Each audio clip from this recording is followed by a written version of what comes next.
Everything is fine. I just figured that was going to be the return monitor, but Yeah. we'll just see ourselves. Oh, we're on. Oh, we're on? Okay. Here Welcome we are. to Gojo and Golic live at the Super Bowl. Would be nice if anyone told us that we are on here. It is Mike Golic Jr., Mike Golic Sr., and Jesse Cofield. As always, make sure you download, subscribe, rate, review us, leave us a 5-star rating, all that fun stuff. Yeah. We're live here at Radio Row in New Orleans. We all made it down here, as you can see, stumbling out of the blocks as only we can here. It's a wonder that this will probably be our last one of these. But that being said, we're excited to be here. We've got a great show lined up all this week long, as you can see. We're situated out here at Radio Row. Quiet right now. Yes, very quiet on the streets out Yeah. here as we lean into the week, as we know from years past. Wednesday, Thursday, Friday, when this thing really heats up here. We have got plenty of stuff for you as this heats up here. Great guest list as the week goes along here. Our media-type brethren, our friends like Trey Wingo, Marshall Newhouse, who normally join us earlier in the week. Stu Gott's going to stop by. The Dan Le Batard Show, not all making the pilgrimage. Stu Gott's coming out here. Bomani Jones going to stop by. But then we've got Cam Jordan, New Orleans' very own, hosting this week here in the Big Easy. Trey McBride, Puka Nacua, Jalen Milroe, Jaden Daniels, and then, of course, Hall of Famers, old-timers, people that you actually played with who all now have gray hair. Emmett Smith, Jerome Bettis, Joe Montana, all going to come up here and class up the joint. These are iconic players of all time. Yeah, they are. Oh, they're great. True. And how you introduce them is my era, gray hairs. Wow, Well, I mean, they all now have kids that are playing, either collegiately or otherwise. So You know what? At least they have hair. if that's Back the to only the well with comeback, that Well, one. I mean, It's the only he thing started he's it. got. started it. He started it. You Took see, a though, shot that's at the you. only thing he's got at this point here, which lets you know. And You I'll call use him it. old. He says you don't have hair. Yeah, we know. It's all original content around here. So that is plenty of the original content that we have coming this week. And oh, by the way, there's game at the end of this week. Yes, there here. is. Super Bowl 59 licks, as I enjoy it, being dubbed with the Roman numerals. Serious. I honestly have been calling it that ever since you said that. It's the only way I can refer to Licks? Super Bowl licks. Yeah, Gronk did that on a commercial. Oh, I now know, the rest is I history. know. So Yeah. Gronk really one of our nation's premier He influences. set the standard, huh? He did, and thank God, because again, my war against Roman numerals will know no bounds. Right. Super They're idiotic. Bowl licks. Licks. Super Bowl licks. So Wow. welcome to Licks, and what better place to Licks than down in New Orleans? That feels spiritually I aligned. licked the powdered sugar off a lot of beignets this week. Ooh, Oh, hey, yeah. hey. I licked icing off one yesterday. Cafe Beignet, where we have a few lovely features coming this week, courtesy of our friends at Tums. They sent me down here to do a little bit of an early run through the culinary scene in New Orleans to help get everyone ready for what's to come. And one of the places we went to, Cafe Beignet, serves a beignet that's covered in icing. It's like a king cake. And so I went and Super Bowl licked that icing off 3 beignets yesterday. So are you a sweets person? Yeah, like I'll eat a beignet. That sounds good to me. Yeah. Beignet? Okay. I mean, I'll eat 7. I don't know how many. where how many do I have to eat to get your respect? what'll make you love me? Yeah. When I was doing Mike and Mike, we were here at ESPN during Super Bowl week. We had a counter at the bottom of the screen for me during the show all week, and I ended up at 42. I feel like you could have done more than 42. It was just during the show. It's a 4-hour show. It's a though. 4-hour You have to want it show, more 5 than days a Yeah. week. There were 42 of them. I mean, I had to talk in there as well. not I'm not bad. going to just chew a beignet. Yeah, that's true. But I will say, and I think this is my 30th Super Bowl, 29th or 30th. I've always said New Orleans is one of the best places, if not the best place, to hold a large event. Because it's not about the game or who's in it or the grand scheme of things of the venue.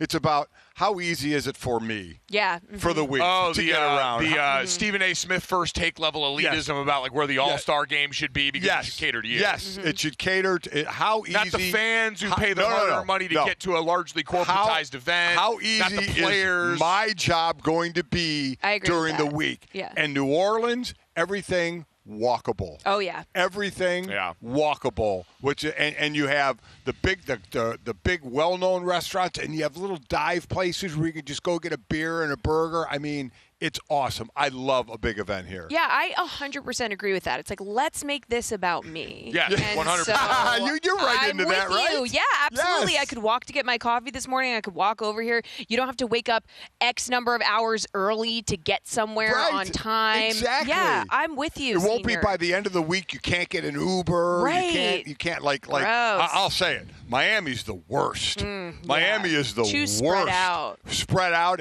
To go a mile, it takes you an hour. I mean, yeah.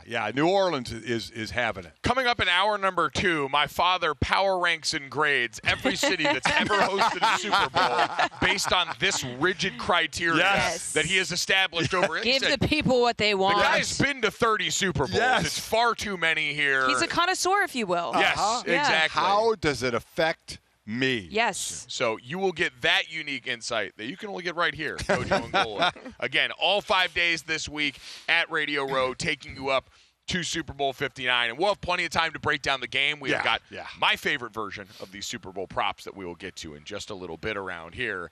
And I don't know about you, I'm feeling about 22 different ones of these coming off of last night. Taylor Swift cooking at the Grammys. Oh, boy.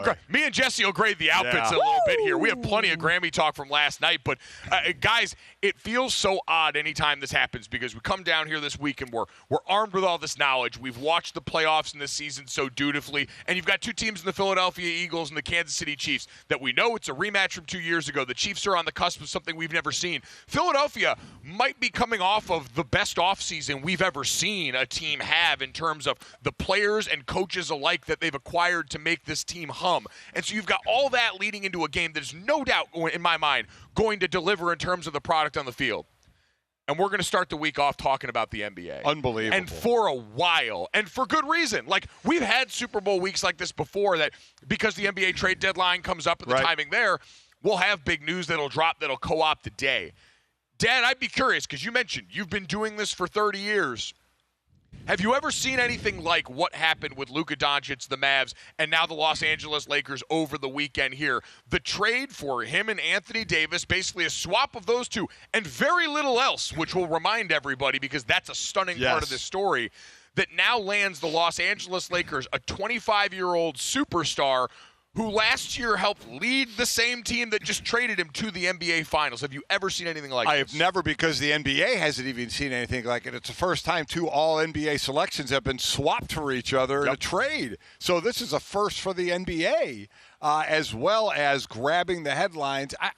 Listen, I can't remember all 30 years, but I'm sure there have been other things in the beginning of the week that have grabbed the headlines outside of football, most notably probably the NBA. And then there have been Super Bowls I've covered during the week where players, unfortunately, have gotten into trouble, and that takes don't get some arrested of the this week, headline. guys. Just don't do it. Exactly. That hasn't happened for a while.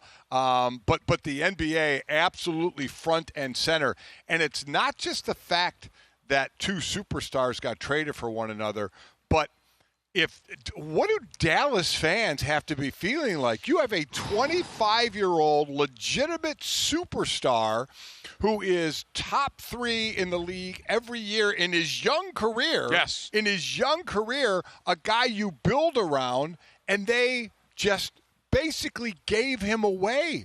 I mean, there are so many tentacles here of why don't you open it up for bid? You can get a lot back for him. To the fact that GM Nico Harrison and GM Rob Pelinka for Dallas and LA, respectively, worked together in the past when Pelinka was Kobe's agent and Harrison was a marketing guy at Nike, so they have a past. But they kept this thing in the dark. And I think basically because Dallas wanted AD, wanted the defense. That's what they're saying. Yeah. No, there's something fishy about this. So just to recap for everyone in terms of what was involved in this trade. And if you don't know by happened over now, the weekend, holy if you don't remember the specifics, but the Los Angeles Lakers get Luka Doncic, Maxi Kleber, and Markieff Morris. The Mavs get Anthony Davis, Max Christie, and a 2029 first-round pick from the Lakers.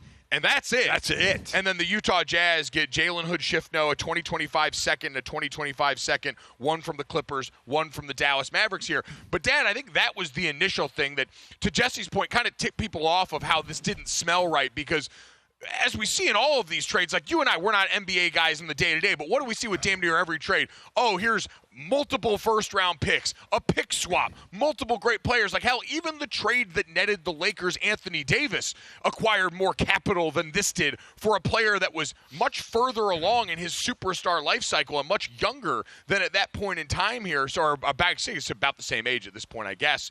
But regardless, for how comparable they are in so many ways, for it to net this little of a haul, because to your point, they didn't open it up to any bidding. This was a one-to-one operation between him and Rob Pelinka in a way that defies pretty much explanation. Bobby Marks is going to join us in the second hour of the show, ESPN NBA front office insider, to explain not only what happened but where we go from here. But, Dad, I've listened to Bobby Marks and Ryan Russillo and all these different people that live around the NBA, and no one can find a legitimate reason of why you would do business the way the Mavs did business. And Jesse, to your point, saying something may come out, but still, to me, that doesn't answer the question of why they didn't open it up to all the NBA teams to get a bigger haul back. This was behind the curtains, the Wizard of Oz working behind the curtains, and all of a sudden, Jake was feeding his daughter Jordan at 4-something in the morning and text this out to the family. I was at a wedding when this happened. Like, I was at a wedding on the West Coast at night, and we're sitting around here, and it's a wedding in Los Angeles. So there's a bunch of Lakers fans in the building.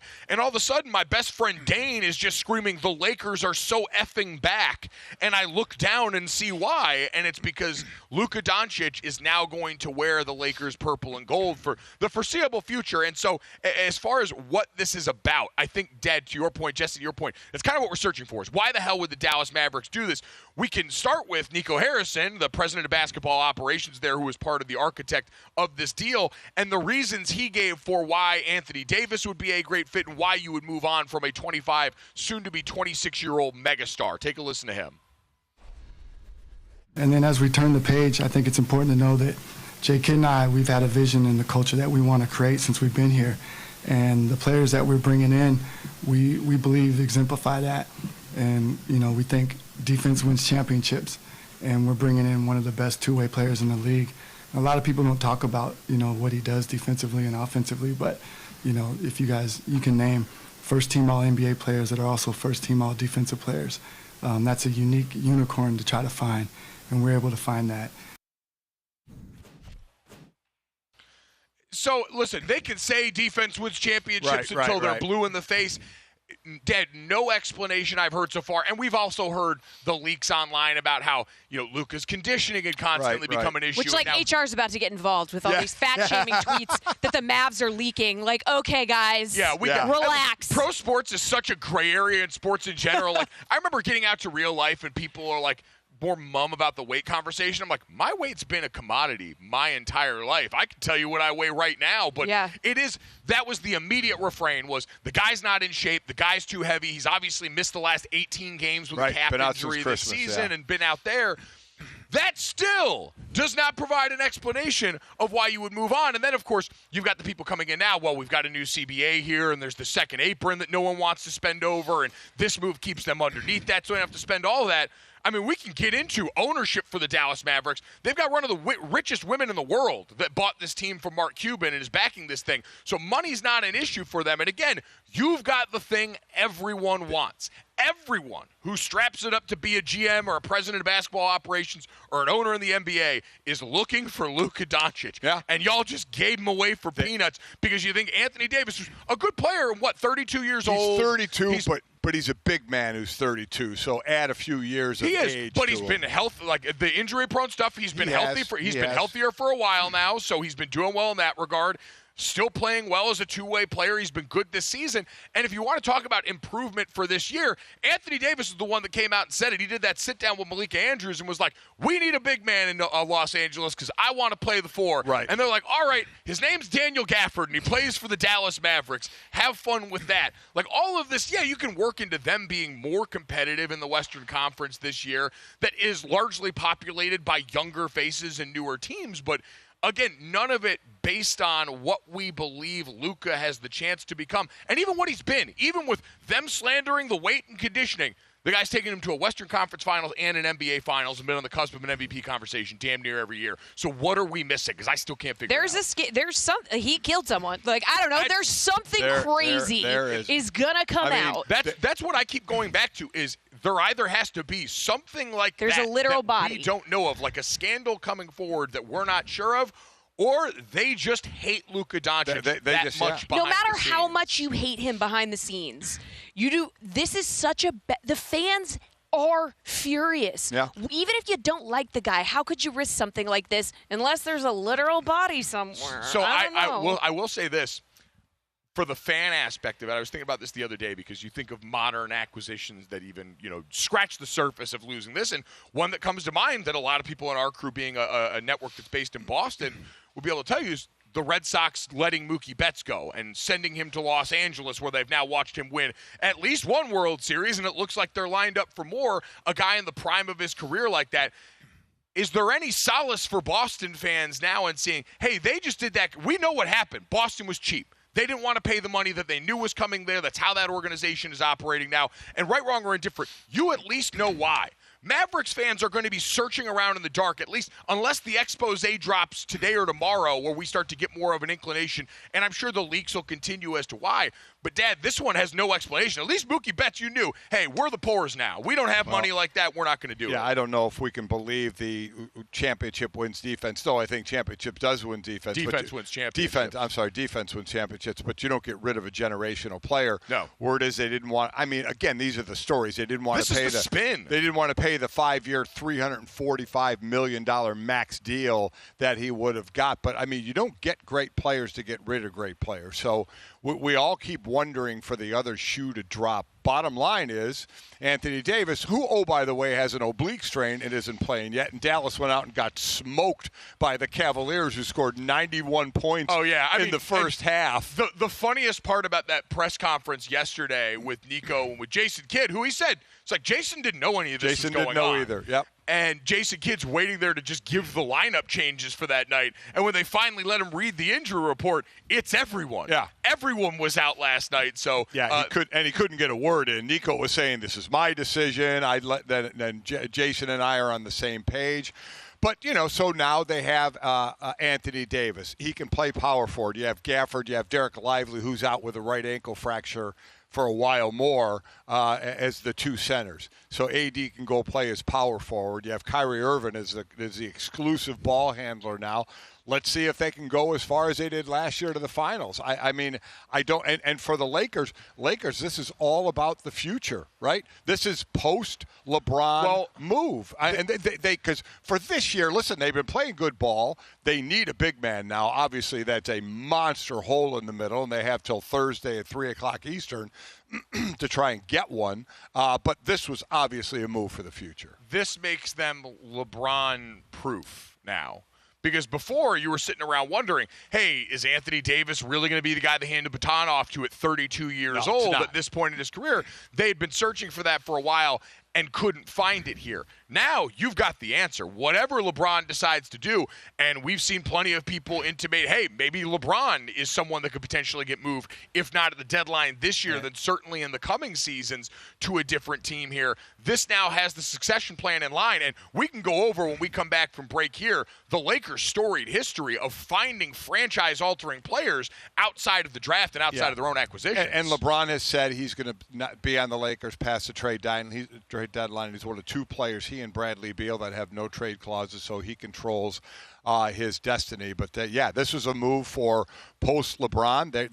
They're basically wrapping it up for this year because they don't have a big man unless they get a big man, and Dallas is looking to win it in the next year. Well, Bobby Marks will be on with us. I have a feeling the Lakers are not done around the deadline. I have a feeling a big man is in their future. Coming up next, we'll talk about more of the ramifications from this. The other franchise-altering trade that may have happened, and some props to look forward to heading to Super Bowl 59. We'll be back after this. It's Gojo and Golic live from Radio Row at Super Bowl 59.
Super Week on DraftKings Network is brought to you by Tums. Whenever heartburn strikes, get fast relief with Tums. It's time to love food back again.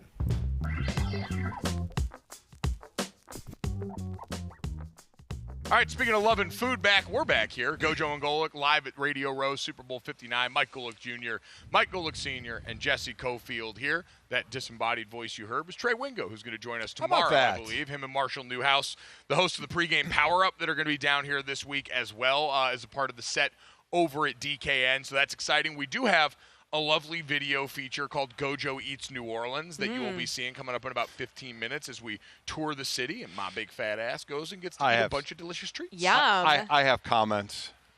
What, jealous comments? Oh, absolutely jealous. But yeah, critique. You did. Yeah, no. But he did a great job. Oh, okay. It's good critique. All right, there we go. This will be exciting to hear. In addition to Dad's review of every city that's ever hosted a Super Bowl, we will now also get his review of my recent performance on this.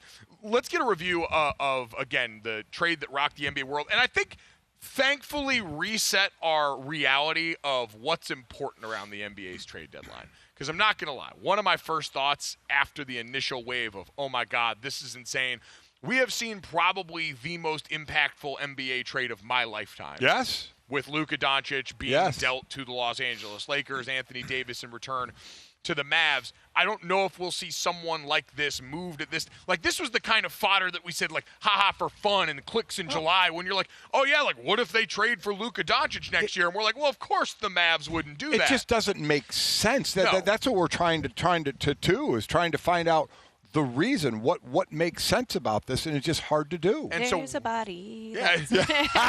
You're sticking with that, aren't you? I don't know. I want someone to be dead. Really Listen, dark. when I'm right, you guys are we're going to look at you like, ooh, damn. She's ooh, clairvoyant. She knew, yeah. Much like the groundhog. But but no, when I look at this situation, and I saw this after the initial wave of shock, my thought process was, thank God we can finally stop acting like the Jimmy Butler trade was something of substance. Like that entire ordeal with Miami, while entertaining when we had nothing else, ultimately one way or the other was not going to be something in my mind that actually drove significant impact on this NBA season. And now we got this reminder twofold. This one was a world ender. Like this is a hit the red Stop button the level presses, event the whole with deal. this one. And that's before we get to the De'Aaron Fox move that now lands him with the San Antonio Spurs in another 3-team trade that we can also get to here. And so both of those kind of reset our understanding of, okay, these are moves with actual young players on Actual teams meaning. that have actual meaning meaning as opposed to Jimmy Jimmy Butler that's name value and what we've seen in the past. And then you hear from Jimmy Butler, he said he won't sign the extension with Golden State, so Golden State's out of the running. He really wants to go to Phoenix to make them, an average team. Yeah. I mean, it's not going to move the needle. It's going to do nothing. But he was the hot name, obviously because he was the only name. Because of the drama that was there as well, button heads with Pat Riley. But then all of a sudden, real impactful, needle-moving trades happened. Yeah, so I think that was a nice reset for me because I felt like we were kind of insane and we participated because it's a soap opera. Well, it was a soap opera. We also had time to fill, and he was the most interesting name that everybody knew, and so that was what we did in the lead up to this. This one now, so Dad, from the Mavs side and for Nico and for everyone else involved in this decision, this is going to be the expectation for them now is unless this team wins a championship in the next 3 years, you're screwed. That's the only thing that makes them right after this. You went to the finals last year. The thought process is you go at least where you were or one better. One better is winning the title. They just traded away their best player by far. So you're right. I mean, the clock is on Nico Harrison and the rest of that organization to build a team that can contend with Oklahoma City. And what has happened is we've gone youth, right? Now, AD is older, obviously, but Dallas team is going to go younger. But they didn't get younger here? No. But I'm talking about the future. I'm talking about going forward. What do you mean? Their future was the 25-year-old. Hey, he'll be 26 in a month. He will be 26 in a month. Anthony Davis will be 32 before this season's over. They did not get younger. Like I said, they did not get better. Like I said, I know they didn't get better, but like I said, there's a reason for Luka Doncic. I'm saying the youth in the Western Conference is holding with Oklahoma City, with Houston. Dallas is going to have to go that way outside of Kyrie and AD. They have some youth on that team. But you're right. I mean, they have to win a title. That's the only next possible step that they have. And I mean, are you doing that this year? I don't know. I don't know how you even get back to the finals this year. I don't think so. I mean, there's some guys that are injured that might be coming back that could help out. But overall, no one looks at this in the immediacy. While, again, Luka wasn't on the court, and part of the reason the Mavs had struggled this season was, again, Luka not being on the court. Now, maybe you can sell them on a dream of an offense that's not so Luka dependent, like we saw certainly hamstring them in the NBA Finals last year against the team in the Boston Celtics where, hey, you look at this defense wins championships idea, it's because they drowned them in defense in that series. And so would be if that was really the tail that wagged the dog here, talk about a massive overreaction. The defense wins championships when you have Luka on your team is BS. They didn't want Luka. It wasn't like, you know what, we need to get really great defense. That can be AD, and we'll give up Luka for it. Luka's obviously they wanted to get rid of him. And defense wins championships was their byline by getting AD. And I guess that's the interesting part to me is that's what they thought between the weight shaming and the defense wins championships. They thought that would be enough of a justification for letting a 25-year-old and it's not, because everybody is still scratching their heads as to why you let a generational player go. You just don't do it. So he now joins this cavalcade of players for the Los Angeles Lakers who they have acquired without drafting them with their own pick over the history of this franchise that includes Wilt Chamberlain, Kareem Abdul-Jabbar, Shaquille O'Neal, Pau Gasol, LeBron James, Anthony Davis, and now Luka Doncic. That's the cast of characters. When people talk about Lakers exceptionalism, this is why it just keeps happening. If you were going to say that you believed in conspiracies around the NBA, and I know that people love, the frozen envelope with the lottery and all these different things here, this would get me to believe because how this town, it's got all the appeal in the world. It's got, you can understand why the world's largest mom and pop in Tinseltown acquires so many players. It's the same reason we talk about Miami, but just that name, the sheer tonnage of it's overwhelming. But you know what I saw, though? I was, a body, right? We know. A body. A body. Yeah, on this episode of Dateline. No, I'm just kidding. No, you know what I saw? Luka wasn't paying, because he was in Texas, he wasn't paying any income tax. And now he's got to go to California. Oh, yeah. Wow. And those taxes. And by the way, he can't sign the Supermax of a $345 million deal, but he can sign a deal that gets him $200+ million. And then California taxes. Yeah, as opposed to $345 million. How will he go on? Yeah.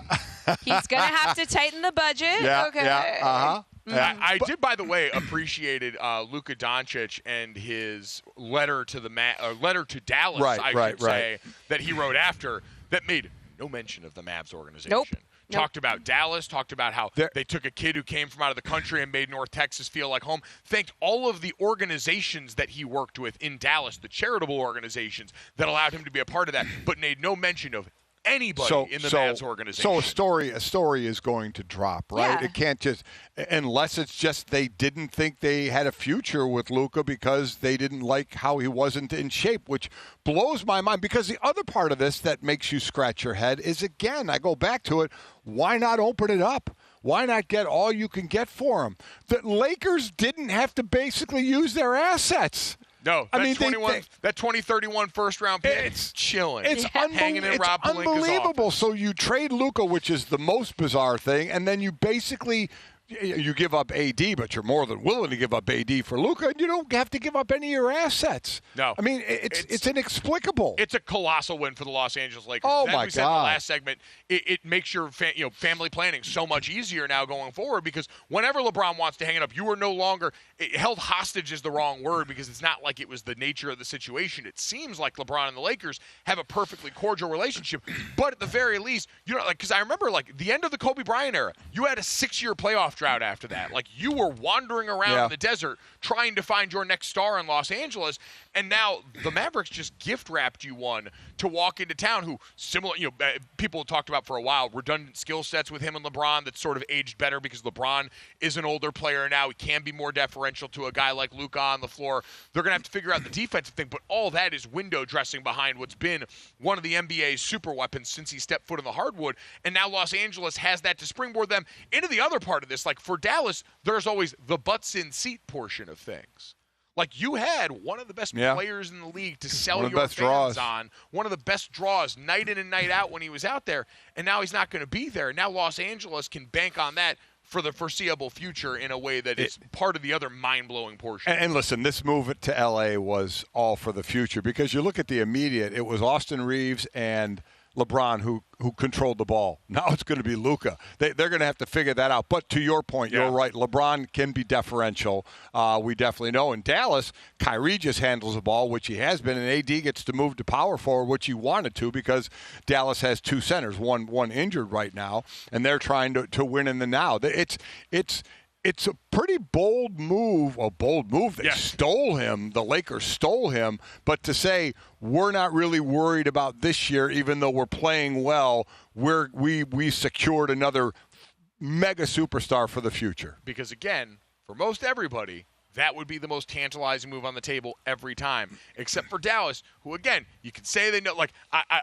If this just really boils down to, work habits, and we get an article, we found out every day he walked into work and kicked a puppy and put out a cigarette on somebody when he walked in there. Right. Even that, I'd be like, He's so good at basketball. You kind of turn your head a little bit. That's usually what we see. And so, again, our job usually is to come up here and inform and entertain. There's not really much that we can inform you on, because I have not come across anybody that has understood what happened here. We can inform on the De'Aaron Fox trade. Yeah. Another trade where San Antonio didn't really have to give up their assets. No. And they get De'Aaron Fox. So they send De'Aaron Fox to the San Antonio Spurs. They acquire Bulls guard Zach LaVine as part of a 3-team trade that now pairs De'Aaron Fox up with Victor Wembanyama for the foreseeable future. And, Dan, I think to me the most interesting part, we talked about this last week, is when this started to get rumblings that this was coming out like a normal NBA trade where we kind of know this is happening. By the way, we miss Woj, clearly.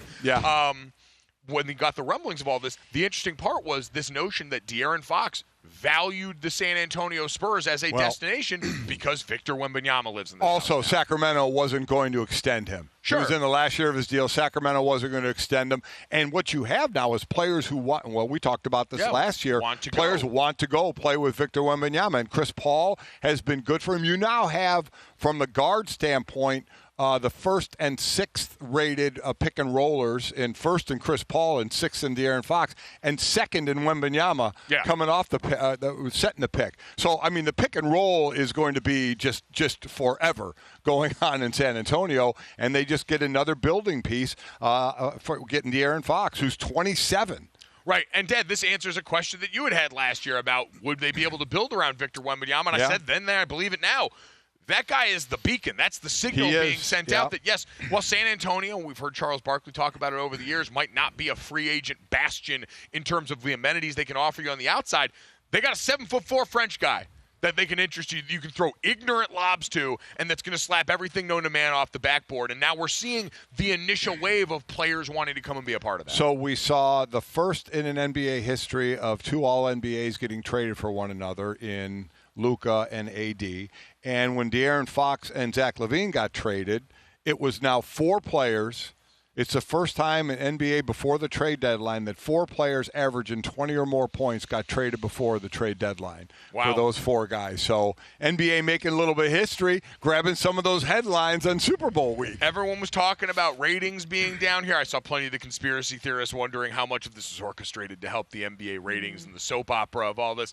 I don't know, but once again, they've been able to come. We talk all the time about how, hey, big bank take little bank. The NFL came over and said, hey, you like Christmas Day? Yeah. We like it, we too. like it, too, and we're going to take it over. Us now. Yeah. The NBA and Adam Silver came back over Bane style and said, do you feel in charge? We like your little Super Bowl week. We're going to like it even more when all your shows are talking about our players moving because, once again, the NBA, you can say what you want about some of the questions Adam Silver's trying to solve on the field right now. Yeah. The acquisition business, the player movement business, the human soap opera that it is, all that still hits every time. Now we just need Luka and AD to actually get out on the court and play. They're both injured. From jersey edits to actual on-court basketball. Can we make the jump before the bodies hit the floor? Literally. We'll find that. Literally. A dead body. There are bodies. We hope not. Coming up next, we will begin eating New Orleans and taking a look at one of the biggest moves for another NFL team this offseason next on Gojo and Golic.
Super Week on DraftKings Network is brought to you by Tums. Whenever heartburn strikes, get fast relief with Tums. It's time to love food back again. All right, speaking of fast relief, the Las Vegas Raiders may have found fast relief for some of their issues on offense here. Big move that we can talk about that not only affects that team, but the best team in college football right now, reeling after an offseason that has certainly seen the brain drain hit Columbus, Ohio. Mike Golic Jr., Mike Golic Sr., Jesse Cofield here for Gojo and Golic live at Radio Row in New Orleans. I had a Super Bowl 59, and we will talk about plenty of the moves made in the NFL lead up to this game. More reaction. Again, Bobby Marks, ESPN NBA front office insider, going to join us in about 20 minutes here to hopefully explain what the hell's happened with Luka Doncic and the Dallas Mavericks. The body. The body. A dead body. The body. Waiting for the other foot to drop. Yeah. No longer just a shoe. Yeah. It's morbid. It's gallows humor around here. Yeah. And we can get away with that because New Orleans is a wonderful place that has many other joys to offer when you're trying to put that morbidity aside. It's haunted, too, so. It Yes, is. it is. Yeah. There is a lot Exactly of right. haunted stuff down here, including some of the places that we will stop at along the tour of Gojo Eats New Orleans. A little series, courtesy of our friends at Tums, where I got to come down here in advance to Super Bowl 59 and kind of help people find their way around a city that's got a lot of great eats. There's so many places the choice might be overwhelming to some, and so I have come here to sort through it all and give you the best of what I have found here. We'll start this off the way everyone should, with a little breakfast, balanced diet, start your day here with Gojo Eats New Orleans heading to Cafe Beignet. Take a look and listen to this. Oh my God, it's so juicy.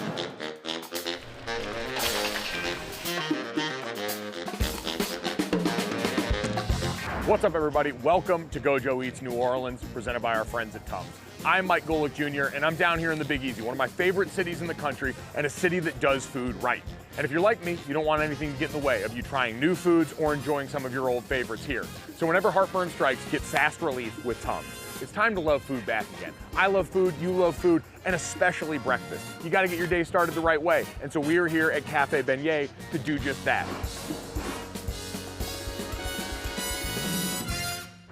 All right, we are here outside of Cafe Beignet. I'm with Kevin Clark, the sales manager here. And Kevin, I think the existential question on everybody's mind is, why does New Orleans and the people that come here love beignets so damn much?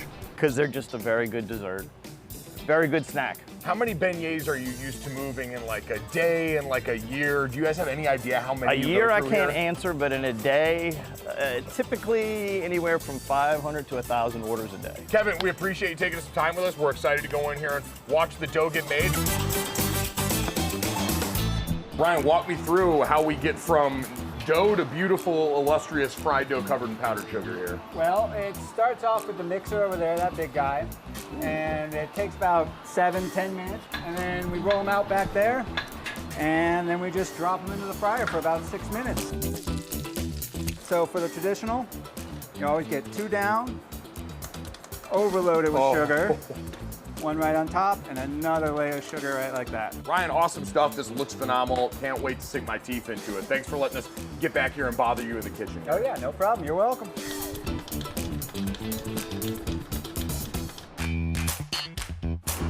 You guys can see how much powder is on top. We've got a bunch of different varieties here. Start with the OG first, and I'm gonna do my best not to cough powder all over the place here. It's so big and dense, it's awesome. Like usually you think of beignets small. I mean, you can see it's like the size of a fist and really dense and rich all the way through. These beignets got to mash. So I love the original. Life's got to keep moving, so I'm gonna spin the plate here. I've just not seen a beignet that has been iced in such a way. And again, it did things to me emotionally that I can't verbalize here for fear of being taken off air, so.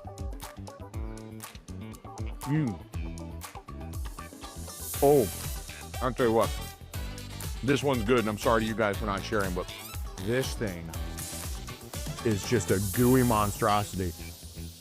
This is down and dirty right here. This is my speed.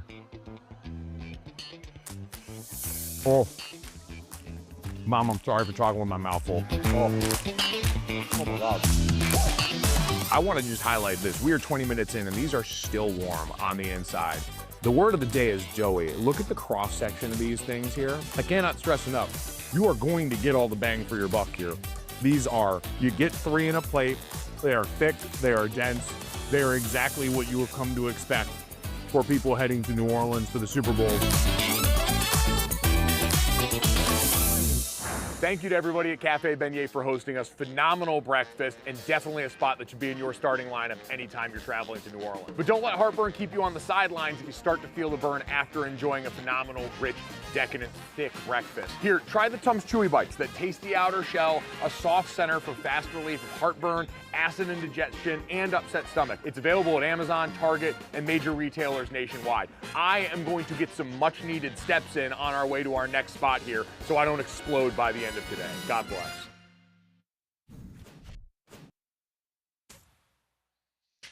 So that was the first of our 4 installments of this. We're going to hit breakfast, a little lunch, a little dinner, a little dessert. It's going to be great. We're going to have an awesome time here. I am not kidding. There has never been a sponsorship that has fit me more perfectly. I have guzzled Tums my entire life in an effort to fight all the things that I just read to you there. No exception after that day. That play, Cafe Beignet rocked. I went back yesterday as soon as I landed. So I'm going to tell you what impressed me the most, and I feel like you've followed in the footsteps. Through my years of being in this business, I've done a few commercials, and one was for a pizza, and I had to eat pizza, and there's a lot of different takes and such, and they put a trash can down beside me. Oh yeah, and they were like, spit bucket. And I was like, what's that for? And they were like, oh, a spit bucket. I'm like, who the hell spits out food? They said, just about everybody. When you do multiple shots, you take a bite and you spit it out. I'm like, are you kidding? I will not spit any of it out. I will eat it all. That's what impressed me about you. You ate it all. I mean, it wasn't one bite of a beignet and put it down. It was multiple bites of multiple beignets, and I know you do that for the rest of them. I mean, I sat there, little tear to the eye. Yep, that was the most very proud father moment. Saying, it's my boy. It's my son. It's my boy. Wow. How much pizza did you eat? A lot. Okay. Just as he ate a lot of beignets, I'm not wasting it. Just like you, why would you? To look at the beignet that had the frosting dripping off it. I mean, I want to go there now. I went as soon as I landed yesterday. I walked over to the French Quarter, and I went right back to get my hands on some of the gooey goodness there. Because you mentioned before you had the beignet counter when you guys came here for Mike and Mike of how many beignets you ate during the show. The last time I was here was the 2019 National Championship when Joe Burrow and LSU beat Clemson at the Superdome. And I went and did a beignet eating exhibition. It was me, Joey Chestnut, and a local competitive eater in an event hosted by Katie Nolan on a barge near the water down here. That sounds like a Mad Lib statement. What did you just say? Jesse, Dad said he had 42-something beignets over the course of the week there. We had 4 minutes to eat as many beignets, and they were that size. They were the big boys.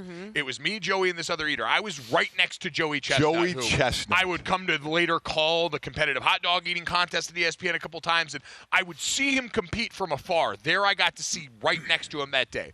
We had 4 minutes to eat beignets that size. I ate 14 in 4 minutes. I was pretty proud of myself. I was like, that's pretty good. Those are good numbers. Well, I mean, all powdered sugar and everything? All powdered sugar and everything. And before we started, they're like, don't inhale when you take a bite because you'll suck down the powdered sugar and you'll cough everywhere like you just took your first hit in high school.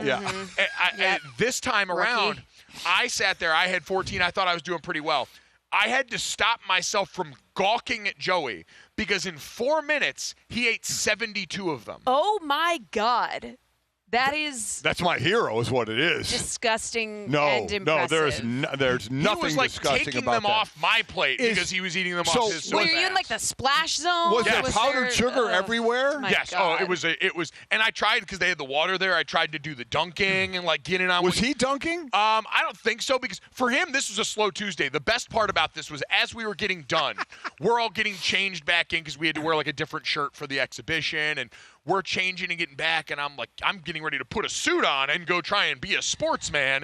And Joey's putting a T-shirt on. I was like, what do you do after this? Like, because I was asking him, like, do you guys throw up after these contests? He goes, I'm probably going to go tailgate for a little bit and have a couple of beers. Like, he was not daunted. Well, I mean, his body is accustomed to it, right? Yes. It's used to it. It's not like a mere mortal trying to suck down beignets. 14's pretty good, though. I'm pretty impressed. Again, another proud father moment. Wow. It was great stuff. So that's what you got to do when you come back here. Thank you to the folks at Cafe Beignet for hosting us. Thank you to Tums for making sure that we felt great afterwards. Again, the stuff works. I have been a proud user of Tums my entire life. So this is a passion project. We've got 3 more of those to roll out as the week goes along here.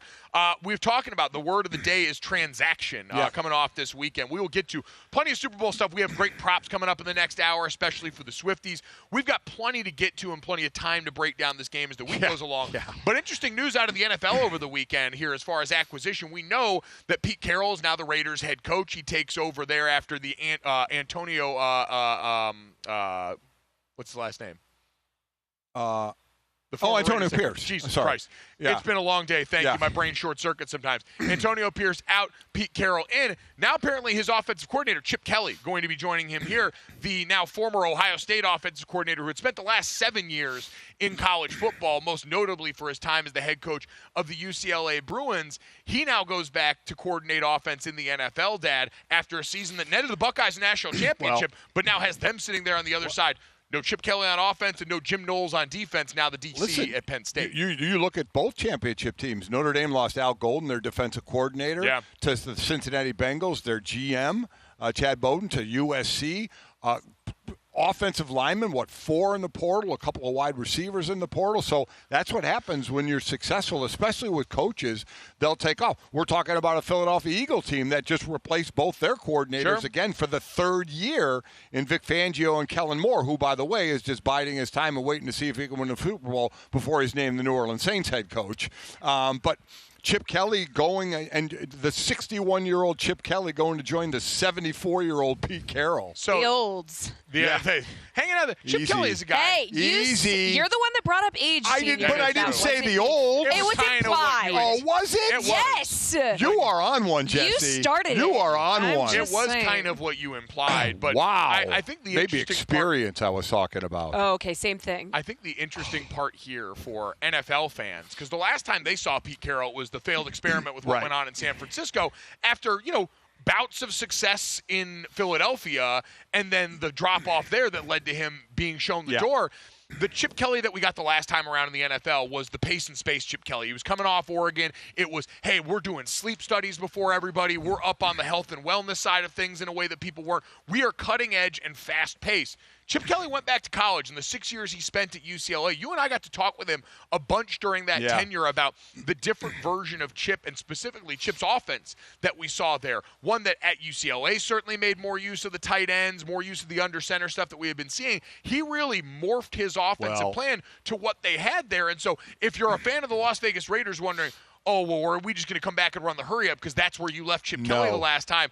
This team that is going to be built around its tight ends, certainly while they try and find the answer at quarterback, that was a lot of the work that Chip did, especially at UCLA, was, hey, we got some tight ends here to work with. We're going to do more heavy formations. We're going to focus more on a violent rushing attack and see if we can build around that. So that, to me, is going to be the interesting fit in Las Vegas. Yeah. Again, for everybody, remember when he first got in the league with Philadelphia, I think that first game he ran like 90-some plays. It was fast-paced. They won the game, and everybody was like, oh, he's changed what's going on in the NFL. And then it all went downhill. He ended up with, after Philly, a year in San Francisco, was 2-14, had just the 1 year, and then back in college. You're right, he slowed it down. He's in Vegas. He has Brock Bowers. He has Michael Mayer. Jacoby Myers had his first 1,000-yard season as a wide receiver. They just need a freaking quarterback. They do, but I will say this. If you go back, if you were an NFL fan that didn't watch the college national championship or any of Ohio State this year, Chip Kelly called his ass off. Yeah, he did.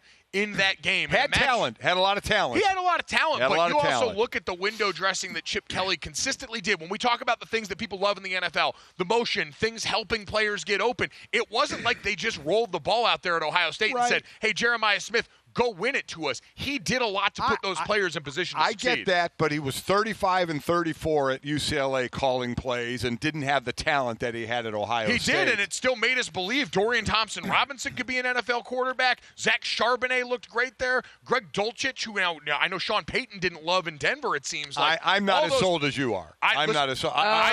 Age again. I'm sold at Ohio State. No, I'm sold at Ohio State, but he had all the talent in the I'm not saying he's going to come in and they're going to be the 0-1 Rams, but I'm saying you've got a guy that's a very high-level play caller, I think, coming into the situation that just needs the talent to back it up. We will see. We will see. Coming up next, we will see in hour number 2 what to expect from Super Bowl 59. Caitlin Clark immortalized, and Bobby Marks joining us to break it all down from the NBA next.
Welcome back to Gojo and Golic live from Radio Row in New Orleans. The legend of Caitlin Clark continues to grow daily. Everything she touches turns to gold, so it should come as no surprise that she was honored by her alma mater with her jersey being retired while some current royalty was in the gym.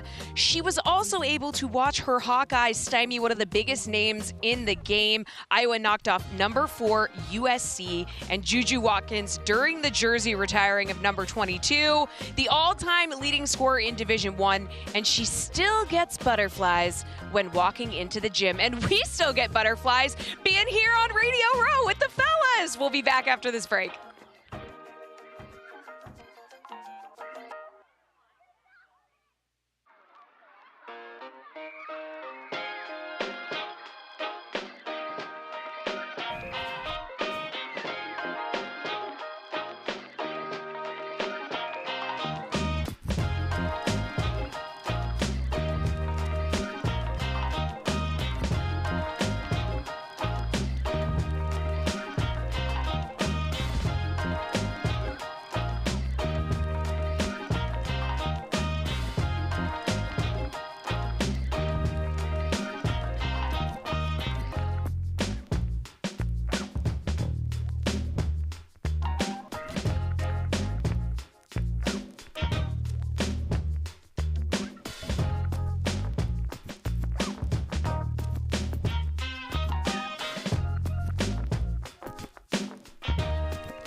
Welcome back to Gojo and Golic, live from New Orleans, here for Super Bowl licks, as we will be referring to it from the here two on of out. you millennials, stop it. Thank you, Chef. It's Super Bowl licks, Senior. Just get on board. Oh, Don't you grow up. All right. Why don't you learn Roman numerals? Okay? I won't. I won't do Listen, it. You guys sound like the old man me being hard-headed and won't come into the being. It doesn't. The I'm now. looking at it right now. Yeah. It is Super Bowl licks. All right. Tell me that doesn't say licks, Senior. It doesn't say licks. We It know says it's 59. We know it's 59. We understand that. We are making the conscious choice that licks is fun. It's young. It's exciting. Just because you're stuck in your ways and you want everyone to do it like always you feel did like- back in ancient Actually, Rome. Gojo's like, we know it's Super Bowl 59. I'm looking at that. No, I'm like, you don't. You had a gun to No, my you head, don't. and you were like, "What's that number?" You know what? You know what I we're going to wouldn't do know. this week? I am going to hold up cards Fine. of different numerical numbers and I won't know what they are. I already spoiled it for you. I actually think I might know what some of them are. All right, we'll test. Oh, we'll we're test gonna Gojo. test them. Yeah, okay, we'll yeah, test. we'll Gojo. test them. Oh, Yeah. fine.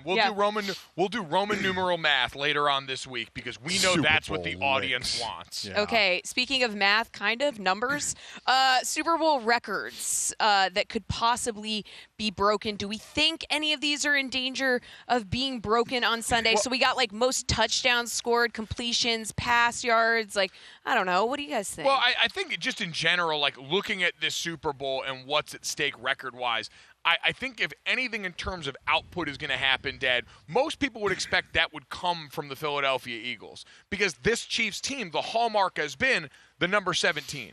17 straight wins in one-score games going back to last season, including 12, I believe, this year.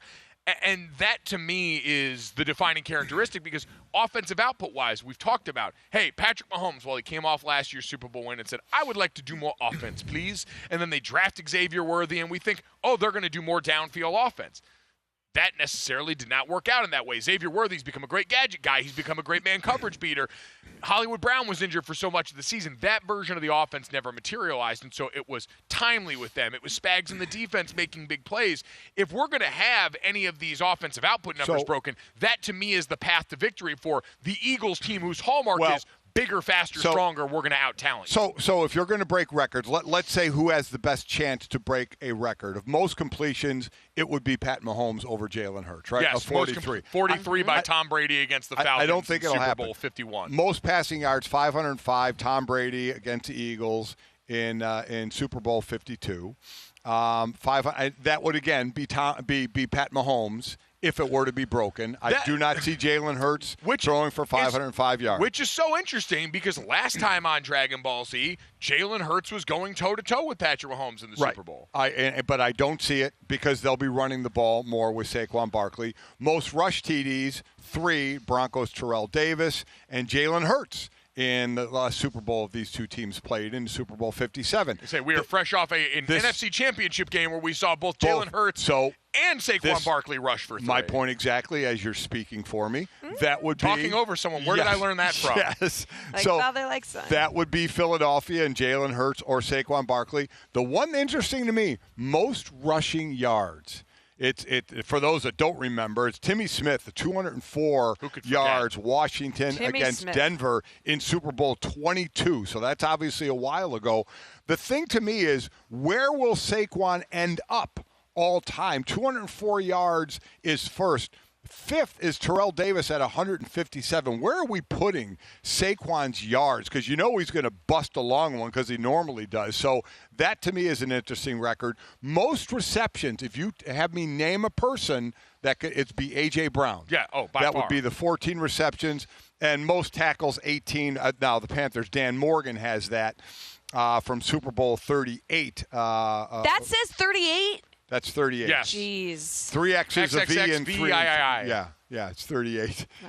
Roman numerals really are a scourge on this earth. But, no, and I mean, listen, in this game, most tackle-wise, that Chiefs defense seems more about the sum of its parts outside of Chris Jones, but Zach Bond on the other side. Zach Bond. Plus, if there's a lot of running from Philadelphia, you may get a linebacker, a Nick Bolton, a Drew Tranquill, who may end up. But I don't see that one getting broken. No, so it is, again, if we're talking about any of these all-time marks, really outside of past completions in a game, most of it would lend itself to a Philadelphia Yes. Eagles victory. And I think that's the interesting part about this game overall is as we figure out, and like all this week we're going to be talking about how did these two teams get here, what are the two teams' strengths, and then what's it going to take for each of these teams to win. Philadelphia, the long-winded way we're going to say it all week is they're going to out-talent you if they're going to win this game. Right. That's been what they've done all season long. It's why the story of this year, as much as anything else, has been Howie Roseman and one of the best off seasons that we've seen that netted them two guys up for Defensive Rookie of the Year in Quinyon Mitchell and Cooper DeJean, an offensive MVP candidate with Saquon Barkley in that backfield to go along with, hey, the succession plan that you had for your Hall of Fame center and Jason Kelsey with Cam Jurgens, who that injury and him and Landon Dickerson going to be one of the stories of this week, but you line that up with the other side, all the young Georgia players in the front seven, Zach Bond, who they get for a steal this offseason and give him a career year. All of that combined with Kellen Moore and then Vic Fangio has led to one of the most robust offseason hauls we've ever seen. It's going to be one of the best turnarounds of a defense. They didn't invest. They spent the lowest cap value on linebackers last year in the league. And now, obviously, bringing in Zach Bond in the year he had, the secondary had injuries. Now, not as many injuries, and two incredible rookies in Mitchell and DeJean. So, and then obviously Nolan Smith has picked it up as an edge rusher. Jalen Carter is all world on the inside. I'm just looking forward to matchups. We'll have time to get into them, but Jalen Carter against Trey Smith. You know, I mean, that matchup. Chris Jones against Mekhi Becton. Obviously, they'll be going against Chris other Jones guys. And the interior of that Eagles offensive line in general that has been one of the big strengths of this team. I mean, overall, the tackle tandem of Mailata and Lane Johnson is one of the best ever. But on the interior, that group has been a strength. And we saw in the NFC Championship game, all of a sudden, when you've got Cam Jurgens out, and even when Landon Dickerson wasn't hurt, it was a little bit more confusion on the inside than we're used to. Getting ready to go up against the final boss of defensive confusion in Steve Spagnuolo, who last time on Dragon Ball Z finished the AFC Championship game with one of the better defensive play calls that we've seen. With a confusion blitz against Buffalo, and it looks like the interior of that line is going to be healthy. Landon Dickerson is with the knee. Cam Jurgens with the back. It looked like they're going to be healthy and have their starting line for the Super Bowl. So that's obviously healthy. Healthy is a relative term. Nobody's completely healthy at this point, but boy, Dickerson was really limping on that knee. And that was a fresh injury. And when Cam Jurgens had to come back in that game, the anchor's tough. When you're dealing with a back injury like that. I saw him get bent on a bull rush, and I thought, oh, my God, that back had just had to be screaming from that. And so for those guys, I think this game especially, game script going to be so important at the beginning, who gets out to the fast start, because if you're Philadelphia, you don't want to be in a drop-back situation there a bunch of times in obvious downs and distances against this defense and with those guys. You want to give them a chance to go do what they've done all year long. They have the most outsized run-to-pass ratio in the NFL. They've got a back in Saquon Barkley who's been sensational. You want to give those guys a chance to tee off and dictate terms. And Jalen Hurts, his health in that last game, Dan, I think is important as any development for the Eagles. Coming off that left knee injury from the divisional round, people wondering how effective he was going to be. And pretty early on, we got the answer. Still a plus in the run game that's huge for them going in now with 2 weeks rest in the lead up. Yeah, it's different like when I was playing and would play against a team that didn't have one of their best players, and everybody would be like, oh, man, don't you want the best players playing? I'd be like, no. But when I'm a fan and watching, I'd like to see all the best players out there. But when I'm playing, hell no. I think Emmitt Smith missed a game one year when I was in Philly, and they're like, well, you wanted, I'm like, no. Get him out. Hey, Emmitt, hope you're great for the next game. Yeah. But no. I'm fine with you not being in this game. I wish you well, but yes. I wish you well, just not today. Not today. And it may not have been Emmitt. I'm just saying a big name. We can confer with Emmitt later in the week. Yes, we you can. You guys can take that walk down memory lane. So the Chiefs, again, 1.5-point favorites, the over-under 48.5 in this game. And, Dad, of those records that you mentioned, which one do you think would be most likely to fall in this game based on what we know about both of these teams? I would say I don't know if Saquon's going to go for 204. He went for 255 in a game this year. I don't know if he'll go for 204. We'll get into breakdown more about KC and their tackling and blah, blah, blah, blah. I would say most rushing TDs. That's and that would maybe be a tie. 3 is a lot, but as you mentioned, Jalen and Saquon both had 3. If they get closer to goal line, they have the tush push, and Saquon we know can get in if they're outside of that. So I would say that would be the one that I would say could at least be tied, if not beaten. Yeah, I think this Chiefs defense certainly has shown themselves the most adept at stopping other versions of the tush push against the Buffalo Bills and Josh Allen in the AFC Championship round. But I'm with you. That, to me, is the one, given what we know about the Eagles, especially with the tush push as a weapon down by the goal line. So those are some big-picture records that we're going to be keeping an eye on here. Jesse, we know this game in the last couple of years has taken on a different tone and tenor. Really, the entire Chiefs experience has taken on a different tone and tenor over the last couple of years. Shout out to Taylor Swift last night. Cool moment at the Grammys. Taylor Swift, a presenter at the Grammys last night, getting to award Best Country Album to Beyonce, who the shocked Beyonce meme now will be proliferating the internet all day here. But a cool moment from one certainly iconic artist to one of the most iconic ever, the most, I believe, decorated Grammy winner of all time, Beyonce already, who now finally added Album of the Year and became the first black woman to win Best Country Album of the Year last night in that moment. Can I quickly ask this? And you guys would answer this better than me. Who has the stronger following that you don't want? I know Beyonce, the Beehive is the Bayhive. Yeah. But who has the stronger following, Taylor or Beyonce? I really think that's like a 1A, 1B, however you slice it. Okay, make a choice. I think make a choice. I would say Taylor Swift because I think that has a bigger, but is Beyonce's meaner? No.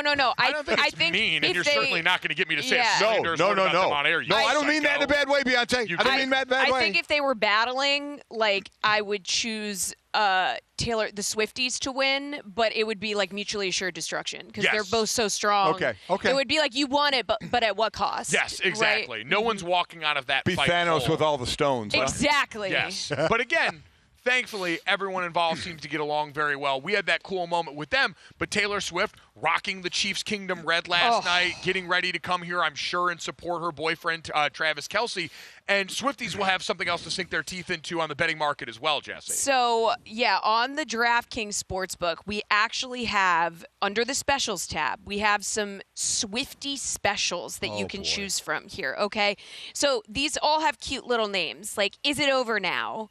KC Chiefs to lead by 14-plus points. You have Shake It Off. We have Me! ! So these, Senior, if you didn't know, these are all plays on her, like, song titles. Yeah. So, I don't know. Some of these could look a little enticing here. Like, I don't know. Let's see. So, Saquon Barkley to have 50-plus yards for the longest rush. You can get that for plus 350. Would you take any of these? Saquon Barkley having a 50-plus yard rush seems like destiny at this point. I mean, it between does. what he's done in the postseason and all year long, record-setting in that regard here.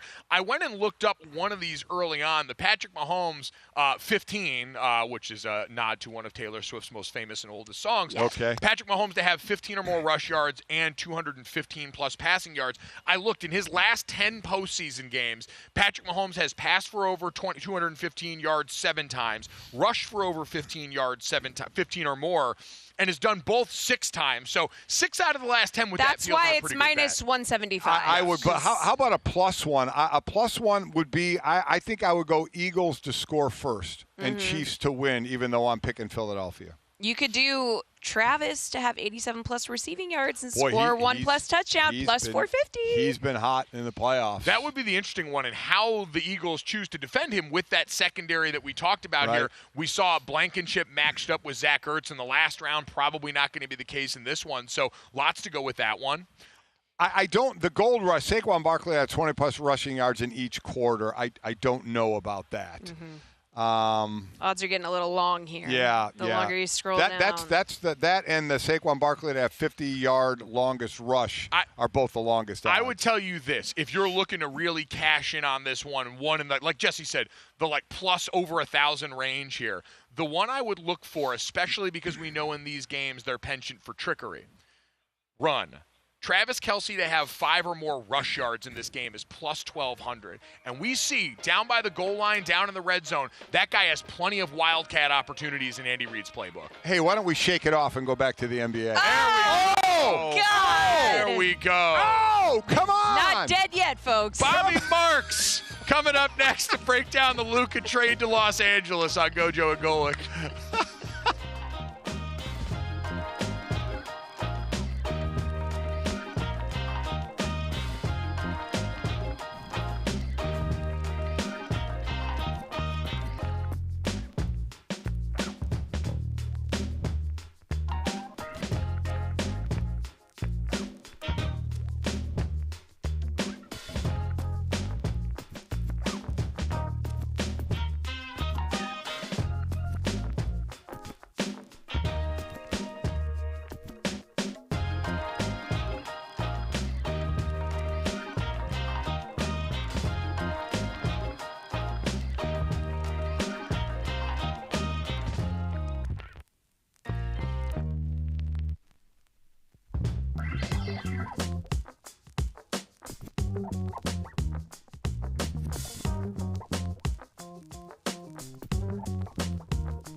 Super Week on DraftKings Network is brought to you by DoorDash. Get all your game day faves delivered.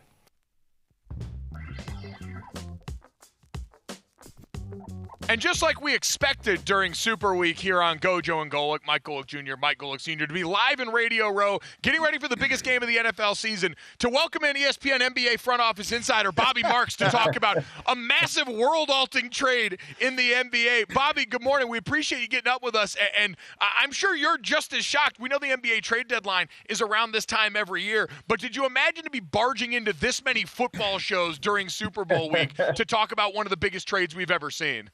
Never, especially with this, everybody had said this new collective bargaining agreement was like this, was like the devil, right? Like there's no trades, nobody can do anything. And no, I would say the Anthony Davis, Luka blockbuster. This is my 30th trade deadline. This tops it. And and that's saying a lot as far as what happened. I guess it was early Sunday morning. It was one of the craziest that's things the thing. I've ever seen. Yeah. That's the thing. It has so many tentacles to it, which we'll get into. But, first off, it happened in the morning or early morning, or you're in L.A. I mean, what time did you find out? Well, I was still in Florida. I had an early morning flight yesterday, and usually the process, and certainly going from Woes to Shams, we check in on each other, right? Like, hey, especially this week, and me and Shams were talking literally 5 minutes before he broke it about some other things, and I'm brushing my teeth and get ready to go to bed, and I see Luka AD, and I'm like, this is like somebody has either hacked his thing, and my wife is saying, don't retweet it. Don't do it. She's like, you have to call him. She's like, you have to call him. And I pick it, I call him, get his voicemail. I call him again.